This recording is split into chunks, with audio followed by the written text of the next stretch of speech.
वह ब्रह्मांड शांत हो गया। लेकिन जब परीक्षित पैदा हुए तो झुलस गए थे, झुलस गए। राजा परीक्षित जी जब पैदा हुए आग की लपटों से मूर्छा आ गई।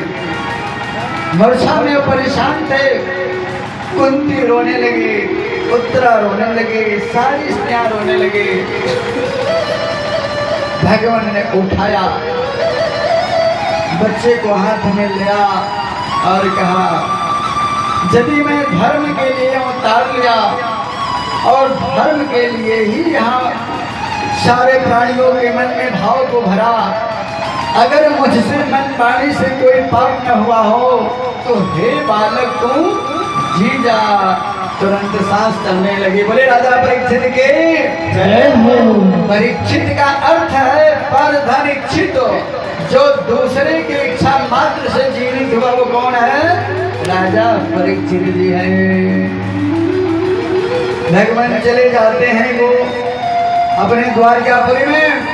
अर्जुन जी को अपने साथ लेके गए, वहां साथ साथ जाते हैं। 7 महीने का समय बीत गया। 7 महीने अर्जुन द्वारका से वापस नहीं आए। जानते हैं प्रभु अपने परम धाम को चले गए। अर्जुन जब लौट करके हस्तिनापुर आते हैं, इनके मुख पर जो तेज था वो खत्म था। कहते हैं कि मुख मलिन तन सुंदर किससे एकदम तेजहीन हो गए।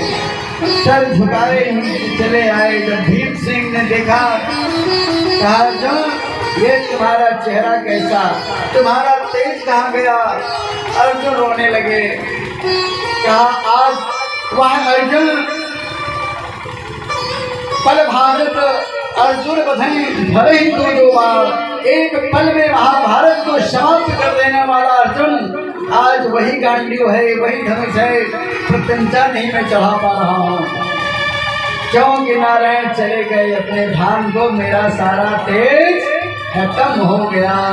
भले गोविंद नारायण भगवान की जय। और माँ कुंती ने जैसे सुना कि प्रभु परम धाम को चले गए, तुरंत धड़ाम से कुंती गिरती हैं और जय श्री राम। कुंती भी प्राण को छोड़ दिया। कैसे? हमने आपको बताया त्रेता में महाराज दशरथ और द्वापर में कुंती, ये प्रभु के वियोग को सह नहीं पाए और प्राण को छोड़ दिया। आज प्राणी ईश्वर के निमित्त 1 मिनट भी अगर बैठ करके जरा सा अपने मन वाणी चित्त को एकाग्र कर ले तो कलयुग है। भगवान कहते हैं करो सत्य साधु समाना, तो एक बार मेरा हो ले फिर देख मैं तेरे साथ क्या करता हूँ। लेकिन अभागा जीव भगवान के चरणों की तरफ अपने कदम को बढ़ाता ही नहीं। आपको हम एक बार भगवान का थोड़ा सा आप लोग भजन कर लें, समय हो जाएगा तो फिर आरती हो जाएगी। कथा में थोड़ा सा आप लोग पहले आया करें तो और अच्छा लगता, नहीं तो अगर आप लोग बैठे हैं तो कथा चलती रहेगी। क्योंकि वो कथा है, आप समझ लीजिए कि भगवान परीक्षा सबकी लेते रहते हैं। इस परीक्षा से कभी कोई वंचित नहीं रह सकता।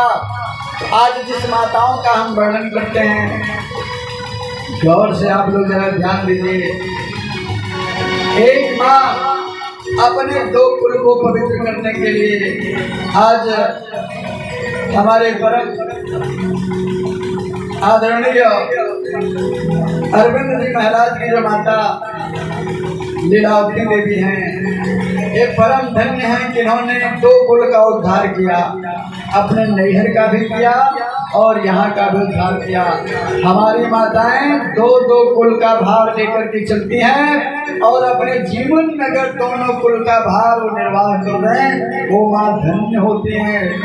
कुलम पवित्रम जननी कृतार्था, वो माँ धन्य होती है।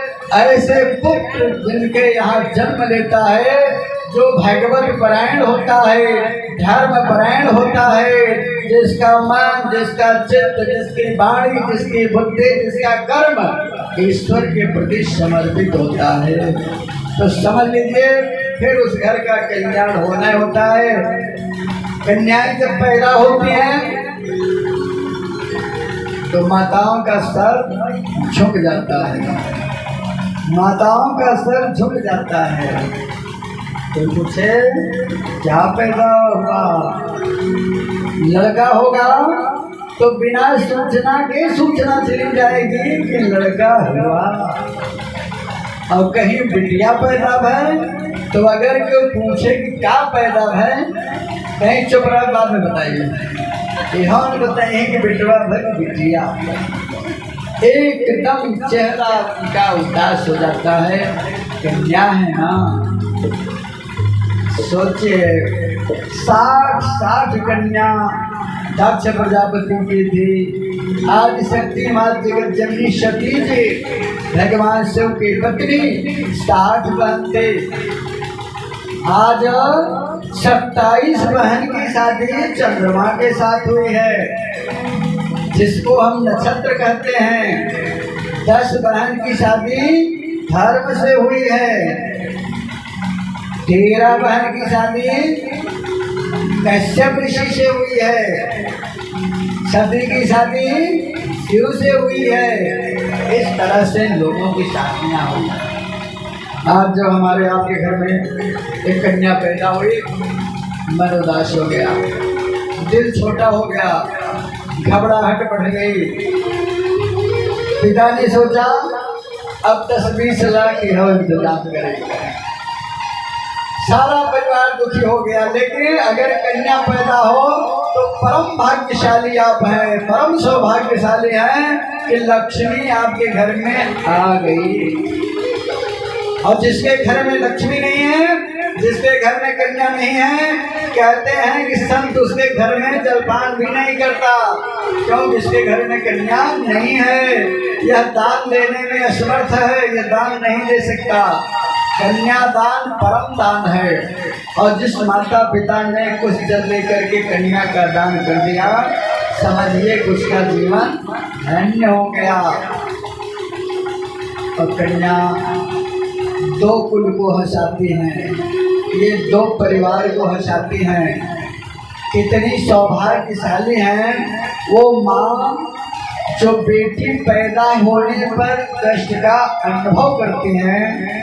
2-4 दिन जाते जाते वो नन्ही सी बिटिया जब माँ की तरफ देखती है, दादा दादी की तरफ देखती है, तो धीरे धीरे उनके चित्त को वो खींच लेती है।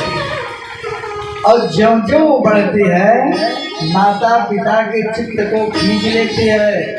थोड़ी बड़ी हुई, पोता तो दादा को पानी नहीं देगा, दादा पानी मांगता रहेगा, लेकिन पोता पानी नहीं देगा। लेकिन वो बिटिया वो दौड़ करके दे दे कि हमारे पापा को पानी चाहिए, प्यासे हैं, इनको खाना चाहिए। गरम गरम रोटी तावा पर से वो देगी।